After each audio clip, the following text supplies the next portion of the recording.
ဒီနေ့ကတော့ပရာလောကသားအကြောင်းလေးပေါ့ဗျာပရာလောကသားအကြောင်းဆိုတော့လူတယောက်ကလည်းဗျဘယ်လိုလဲဆိုတော့တေကန်လေးအဆွဲလေးရေးကြည့်ရတို့ကြတော့တာသမီရွှေမျိုးညာတိကကိုဆွဲလန်းစိမ့်နေအောင်ပါပေါ့ဒီဘောတစ်ခုဆေးအောင်မှာယောဂဗျာကြီးကိုနေတဲ့ခေတ်ကားလေးမှာဟိုလေဖက်တာပဲခွဲစိတ်ထားပဲမပြောနိုင်မဆိုနိုင်ပိုက်တလန်းနေနေကြတော့မပြောနိုင်တဲ့အချိန်မှာသူကတချို့အဲ့မှနေအသက်စီကခြုံငိမ့်ကွယ်လွန်သွားတဲ့အခါမျိုးကြတော့ဆွဲလန်းစိတ်ပေါ့ဆွဲလန်းစိတ်တစ်ခုဖြစ်သွားပြီဆိုရင်ဒီတယောက်ကသူလည်းအသက်ဝိညာဉ်နဲ့ခြုံငိမ့်သွားတာခန္ဓာကိုယ်ကြီးရဲ့ကြိုက်တဲ့နေရာကိုလာတည်လို့ရတာသူ့ရဲ့ခန္ဓာကိုယ်ရဲ့ကြိုက်တဲ့နေရာတည်လို့ရတယ်ကြိုက်တဲ့နေရာကိုမှကြိုက်တဲ့သင်္ချိုင်းမှာမြင်မြုပ်သိဉ္ဇလို့ရမယ်ဒါပေမဲ့ခုနှစ်ရက်အတွင်းမှာကုသိုလ်အကုသိုလ်အချိန်ကြောင့်ကျွတ်သွားရင်တော့ကောင်းတာပေါ့ဗျာအဲ့မကျွတ်မလို့ပရာလောကသားဝိညာဉ်ဘဝပေါ့ဒီနေ့မျက်မှောက်ကအလွယ်တကားပြောတရေတရှိဘဝမျိုးဝိညာဉ်ကြီးကပိတ်တာဘဝမျိုးနဲ့ဆိုတော့ကျန်သူပေါင်းကသူ့ကိုရည်တမ်းပြီးတော့ကုသိုလ်လေးပြုပေးတယ်ဒါနတွေလုပ်ပေးတယ်စသည်အပြင်အမြတ်တမ်းတွေပေးဝေတယ်အဲ့ကုသိုလ်တွေသူမကြားနိုင်မမြင်နိုင်မသိနိုင်ဘူးဒါလို့လူတယောက်ကလူတိုင်းမှာဇာတိချက်ကျွေမွေးရမည်ဆိုတာရှိတယ်လို့သူတို့မှာလေခန္ဓာကျွေခဲ့တဲ့မရဏဆိုရင်မျိုးရှိတယ်ဆေးရုံမှာဆုံးတယ်လို့9ရက်ပြလို့ကျွတ်ချင်းကျွတ်မကျွတ်အဲ့ဒီနေရာကိုပြန်ရတယ်ဒါတော့ကျွန်တော်ပြောနေကြ like ဗီဒီယိုတွေမှာကျွန်တော်အများအားပြောနေကြလေးပါဒါလေးရတော့အများနဲ့သိရပါလမ်းမှာကားတိုက်ဆုံးတယ်လို့9ရက်ပြလို့ကျွတ်ချင်းကျွတ်မကျွတ်ရင်အဲ့ဒီလမ်းမှာပဲရှိတယ်တချို့ကြတော်တဲ့တောင်ထဲမှာအသက်စီကကျွလင့်ပြက်စီးတဲ့လူပေါ့အဲ့ဒီညမှာပဲရှိတယ်ဒါကိုအိမ်ကနေရည်တမ်းမှန်းစားပြီး9ရက်ရက်လဲလို့လာလဲဆုံးလို့လုပ်ပေးမယ်သူလာခွင့်မရှိတာကြီးကြားခွင့်မရှိတာကြီးသိခွင့်မရှိတာတွေရှိတယ်ကျွန်တော်အဲ့လောကသားတွေကိုခေါ်ဆော်ပြီးတော့အမီနာမာလေးနဲ့ပေါ့ဘယ်မျိုးနဲ့ဘယ်တိုင်းဒေသကြီးဘယ်မျိုးနဲ့ဘယ်အိမ်ဘယ်လမ်းပေါ့ဆေးရုံမှာကိုလုံွယ်တော့ကျန်းသူခင်မွားဘလူကျန်းသူဇနီးရဘလူသာသမီဘလူစသည်အပြင်ပေါ့အပြူလေးကိုဆိုရမိဘနှစ်ပါးဘလူရဲ့နာမည်လေးနဲ့ဆိုတော့သူ့ရဲ့ဓာတ်ပုံလေးနဲ့ပုံလူကချက်လေးတော့ဇိကကလေးနဲ့ရိုက်ခတ်လို့ခေါ်တာနောက်ဥပဒေကနာကဆရာတော်ကြီးနဲ့ကျွန်တော်နဲ့ပေါ့ကျွန်တော်တော့ဝิญဉ်သိရဆရာဆိုတော့ခေါ်တော့တဲ့အမှတို့ကြသူတို့ကသူတို့ဝင်စီးလာတာဝင်လာရှိတယ်ဝင်လာရှိတော့သူတို့ကသူဘာဖြစ်လို့ဖြစ်မှမသိဘူးအဲ့ကျတော့သူတို့ကကျန်သူပေါင်းကအနည်းကိုဘုရားကြီးတယ်ပြီးအကြောင်းဆောက်ပြီးကုသိုလ်လေးပြုပြီးခဲ့တယ်နဲ့အဲ့ဒီအလူတွေမရဘူးလားရလားမသိနိုင်ဘူးလားတော့သွားမေးလို့သူတို့မသိနိုင်ဘူးသိနိုင်နံပါတ်1ကတော့အထူးတလည်းပြောချင်တာကတော့အဲ့လိုမျိုးဝင်လာတဲ့ခါမျိုးကြာမသားဆိုတော့တာကူပမာတော့ဘယ်ရောက်နေပြီးတော့ဘာဖြစ်ချင်းလုံးဘယ်လိုနေတော့ဘယ်နေရာမှာတော့သူတို့နေရာတွေကိုတိကျမေးရတယ်သူတို့ခံစားတဲ့နေရာကိုသူတို့နေထိုင်တဲ့နေရာကိုသိကမှကျွန်တော်တို့တွေရတယ်ကုသိုလ်လေးနဲ့ဘလိုနည်းများလုပ်ရင်ကုသိုလ်တရားလေးနဲ့လုပ်ရင်ကျွတ်တယ်လွတ်တယ်ဆိုတာကိုဒါကာယကံရှိလို့တော့ဒီကောင်းလေးပြီးတယ်မလုပ်တာတော့ဒါမိဘကျန်တဲ့လူမိသားစုအတိုင်းဝိုင်းရဲ့စန္ဒပါအတင်းကြီးလုပ်ပါလို့ကျွန်တော်ပြောကောင်းတဲ့အရာလေးကိုကျွန်တော်နဲ့တကွကျွန်တော်ဆရာတော်ဖျားမဲ့ရဟန်းများကနေပြီးတော့ဟိုအတူချုံရှင်းလင်းပြတယ်ပေါ့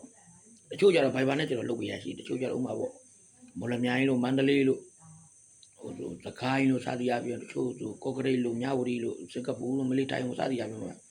့ဒီကျွန်တော်ဘိုင်ဘာလေးနဲ့ချိတ်လုပ်ပေးရရှိတယ်အဲ့ဒါကြလို့နည်းနည်းခက်ခဲတယ်ဗျတော့တိတိကျကျလေးသူကလှုပ်ဆောင်ပြီးမှဆင်ပေးတာအဲ့လိုကြတော့ခက်ခဲတယ်ဒါပေမဲ့လည်းအကောင်းဆုံးလို့ပြောအောင်ကျွန်တော်လှုပ်ဆောင်ပေးတယ်ဘာဖြစ်လို့သူတို့ရဝေးရတဲ့ဒေသလာဆိုတော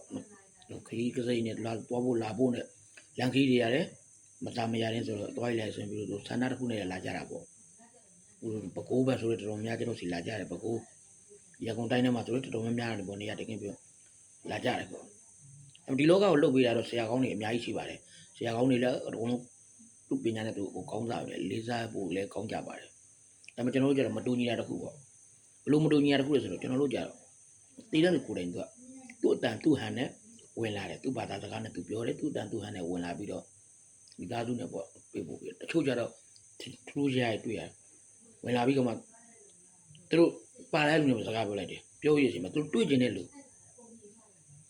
ူတို့မြင်တွေ့ကျင်တဲ့လူပေါ့မြင်တွေ့ကျင်တဲ့လူမတွေ့ရဘယ်သူမှပါဘူးလားလို့ဘဝမပါဘူးဘယ်သူပေါ့ပဲစသည်ရမယ်အဲ့လိုတွေမေးရရှိတယ်မေးတော့ဒါတော့အရန်အံ့ဩဘူးလေကောဒါကိုလူမလို့သူပြောနိုင်ဆိုနိုင်တာပေါ့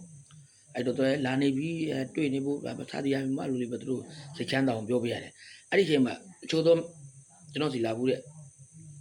ပိတ်တယ်ကအပေါင်းနေပေါ့သူတို့ကြိုက်တဲ့အရာလေးနဲ့စုံလေးတုပ်လောက်ချက်တယ်စုံလေးတုပ်လောက်ချက်ဘဝရာလေးပေါ့ကျိုကာကန်ရှင်က လူဘွားလုံးကကြက်သားကြက်ကြက်ဝက်သားကြက်ကြက်ငါးကြက်ကြက်ချမောင်းကြက်ကြက်ကစွန်းကြက်ကြက်စသည်အပြင်ပါဗျာဟင်းလေးတစ်မျိုးတော့အသီးရောကလေးကြက်ကြက်စသည်ဟင်းလေးတစ်မျိုးတော့ပေါင်ချက်တယ်ပြီးရင်စုံးလေးတအုပ်တစ်ကြိုင်ပေါ့တစ်ကြိုင်နဲ့အချိုဝဲလေးနဲ့ဆုံးကပ်ပြီးတော့အချိုဝဲလို့ပါအချိုဝဲစသည်မုတ်ပုတ်ပဲသေးတာပဲအေးလေးပဲမုတ်ကလေးပဲကိုရင်းနေကော်ဖီမစ်ကလေးစသည်အပြင်ပေါ့ဒါလေးနဲ့ပြီးတော့ရေလေးတပူးတစ်ခတ်ပေါ့ဗျာစသည်အပြင်ထည့်တယ်ထည့်ပြီးတော့တင်ငန်းပရိခေရတော့အချို့သောမိတ်ဆွေများကြတော့သူတို့ကာကန်ရှင်တွေကကို၌ဝယ်ဆောင်ပြီးတော့ကုတူပြတာကြီးအများကြီးရှိတယ်တချို့ကြတော့လဲကာလာအပြင်အပြင်မှာဝယ်တော့တင်ငန်းယင်းနေမျက်မှောက်ခေဆိုတော့ဟိုလိုဝါဆိုလာတွေပါလို့တင်ငန်းဒီပနဲ့ချင်းတစုံဆိုတော့မှအနေတော့2သိန်းဝယ်3သိန်းလောက်ရှိပါတယ်တချို့တန်းကြီးကြီးဆို3သိန်း5သိန်းလောက်ရှိတယ်ဆိုတော့လုံနေတဲ့လူအကြောင်းမဟုတ်ဘူးဗျာတချို့ကြတော့လဲဆန္ဒရှိလို့ဆန္ဒတစ်ခုနဲ့လောက်ရပဲမတက်နိုင်တဲ့လူရှိတော့ဆရာတော်ဘုရားကြီးစီမှာဘုဒ္ဓငွေလေးကရှင်ဘုရားလုံငယ်တော့ဗနနဲ့ဘေကလောက်ကဘဝခန္ဓာချုပ်နေကတော့ဘဒုအတွက်ကုသိုလ်လေးပြုခြင်းတို့ဤတင်ငန်းနဲ့ဤတင်ငန်းချင်းအစုံနဲ့ဤစေးချင်းတို့ကိုတပည့်တော်တို့ကိုယ်ပိုင်ပြည့်စုံပါဗျာဝတ္ထုငွေလေးစားတရားမှာကိုတတ်နိုင်တယ်လို့ပေါ့ဗျာနော်ဘယ်ဘယ်များလို့ကျွန်တော်မတတ်မှတ်ချက်မရှိဘူးဘာဖြစ်လို့ဆိုဒီရတဲ့အတပြာငွေကြီးကိုဆရာတော်ကြီးကဒါအလကားလုပ်တာမဟုတ်ဘူးကျွန်တော်တို့ဆိုတော့ဓမ္မဝင်လေးစောင့်နေတယ်အเจ้าမှာလိုလဲဟာလေးတွေပြုပြင်နေရပေါ့ဒါလေးတွေမှာတောင်းတနေရာကနေဟိုအလူဒါနအထောက်ပံ့ကောင်းလေးရအောင်ဆိုတော့လူလဲကုသိုလ်ရတာပေါ့ဗျာအဲ့လိုလေးတွေပါအဲ့တော့ဘာသာလောကသာယတရာကိုကောင်းတယ်အချို့ကြတော့ဒါယနာတရားနဲ့တရားတိုင်းရှိတယ်အချို့ကြတော့လေဟိုမနေ့ကဆိုလာပါတယ်ဟိုတနေ့ကဆိုလာတယ်ဟိုပြောလို့မကောင်းပါဘူးဗျခရံဒေါသနဲ့ပဲတီးတယ်ပဲပြောမှာခရံဒေါသနဲ့ပဲတီးပြီးတော့တရားနဲ့ပဲတီးသူပြစ်ထားခဲ့တဲ့ပုံစံမျိုးပေါ့သူကသူတေးလို့တိမတ်မသိဘဲနဲ့ဘဲမှာသွားခွင့်လာခွင့်မရှိတဲ့ဘဝတွေအများကြီးရှိတယ်ဒါကြောင့်ပရာလောကသာအတဲထဲဝလိလာစီပူနိုင်ရင်ပြီးတော့လိလာနိုင်ရင်ဒီချထဲဝသိရင်အယတနာကိုကောင်းတယ်ဟိုဒါကြောင့်ဒီလိုလောကမျိုးကိုကုသိုလ်နဲ့ပြုပေးတာလေအရန်ပဲဟိုကုသိုလ်ထုတ်ခဲ့တယ်ပေါ့ဘဝတစ်ခုလင်းမြန်တော့တခဏကိုပြောင်းနိုင်တယ်အချို့ကြတော့လေထိစက်နဲ့ပဋ္ဌာန်းဆက်တိုက်ဆက်ကလာရှိတယ်အခုနေ့တလအတွင်းမှာလွတ်မြောက်ပြီးတော့သူတို့ထိစက်နဲ့ပဋ္ဌာန်းဆက်ရှိရာရက်ဒေတာသူတို့ရဲ့ထုံဝင်ဆက်နေရပေါ့ဗျာပြန်သွားလာရှိတယ်တိုက်ထဲပြန်တာပေါ့ဗျာတနည်းအားဖြင့်ပြောမှဆိုတော့တိုက်ထဲပြန်လာရှိအချို့ကြတော့လေဒီကုသိုလ်အရှင်ကြောင့်ကောင်းတဲ့ဘုံဘဝကိုပြန်ရောက်ကြရရှိတယ်တော်များများတော့အမှုကြုံတွေ့ရတယ်ချို့ကြတော့တော်များကြုံရပါကြုံတွေ့ရဆိုတော့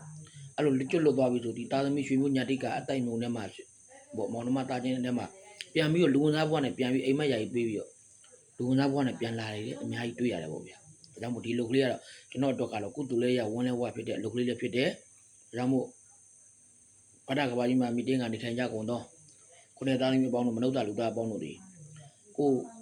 ကျေးဇူးရှင်မြတ်ဘဝခန္ဓာချုပ်ငိမ့်တို့ဥမာပေါ့ဦးတော်ကိုမမအဖိုးအဖွားမိဘနှစ်ပါးလုံးကျေးဇူးခင်မွန်းကောင်းဇနီးများတို့ဒီ၎င်းသားသမီးရင်သွေးတွေကဘဝခန္ဓာချုပ်ငိမ့်လည်းမကျွတ်မလို့ပရာလောကသားမှာရှိလားမရှိလားတက်ကျွမ်းတဲ့ဆရာကောင်းသမားကောင်းတွေနဲ့မေးနိုင်မေးရတော့အကောင်းဆုံးပါပဲဒါမှကိုကုသိုလ်ပြုပြီးတော့သူဘဝတစ်ခုဘဝနောက်တောက်လျှောက်ကောင်းအောင်လို့ကုသိုလ်လေးလုပ်တဲ့အခါသိနိုင်မြင်နိုင်အောင်လို့ပါဒါလေးကိုကျွန်တော်ပြောပြပေးတာပဲအားလုံးပဲကျေးဇူးအထူးတင်ရှိပါတယ်ကျွန်တော်ဒီဗီဒီယိုလေးကိုကြည့်နေတော့ခုနှစ်သားသမီးပေါင်းတို့ကြားမှာပါချမ်းသာပါစေလူရဆန္ဒတွေပြသပါစေကျွန်တော်တော့ဆရာမင်းကျော်စွာကျွန်တော်ရဲ့အရက်ဒေသနာဌာနကတော့ရန်ကုန်တိုင်းဒေသကြီးမြောက်ကလာပါမြို့နယ်ရွှေပေါက်ကမြို့တစ်ထွန်းရှိဝါမှတ်တိုင်မှာဗျစကူးကိတ်ဆုံးကျွန်တော်ရဲ့ဥပ္ပကနာကဆရာတော်ဘုရားကြီးဒီမှာကျောင်းဆောင်မှာလည်းကျွန်တော်ဒီလောကကြီးလုပ်ပေးပါဗျနော်လူပြောက်လဲပြောက်ရွှေပြောက်ငွေပြောက်ပစ္စည်းပြောက်ဥစ္စာပြောက်အမီပြေးကမွန်းတက်မကျွတ်မလို့ဝင်နေရပရာလောကသားတွေကိုကျွန်တော်လှုပ်ဆောင်ပြပါတယ်အချို့ကျတော့တေလားမသိရှင်လားမသိဘူးနဲ့ပျောက်ဆုံးနေလို့လာမေးရရှိဒါလေးလည်းကျွန်တော်တိတိကျကျလေးလှုပ်ဆောင်ပေးတယ်ချို့ကျတော့လင်ကွဲမြေကွဲပေါ့စသည်အပြင်ဒါလေးတွေကျွန်တော်အကောင်းဆုံးပြောလှုပ်ဆောင်ပေးတယ်ဗျနော်အားလုံးပဲဟိုချို့ကျတော့လည်းအိမ်ချမ်းမီတိုက်တာဦးလေယာကန်းညွန့်တွေရောင်းဝယ်ဖောက်ခါတာတွေလာမေးတာရှိတယ်မြန်တယ်ဗျအလားလောက်တာကြတော့နော်အဲ့ဒါလေးကြတော့ကျွန်တော်တို့အဖေကြီးပူပွားမင်းကောင်တို့နဲ့ပွဲလန်းသပင်းလေးတွေထိုးညှိပြီးတော့ဒီကြအပီလန်3ရက်5ရက်တပတ်10ရက်ဟို15ရက်ထက်ကိုအလူလေးများထွက်ရှိသွားတာအများကြီးရှိပါဗျာနော်အလုံးကြမှာချမ်းသာပါစေကျွန်တော်နဲ့အခြေခံမလဲဆက်သွယ်နိုင်ပါတယ်ခင်ဗျာ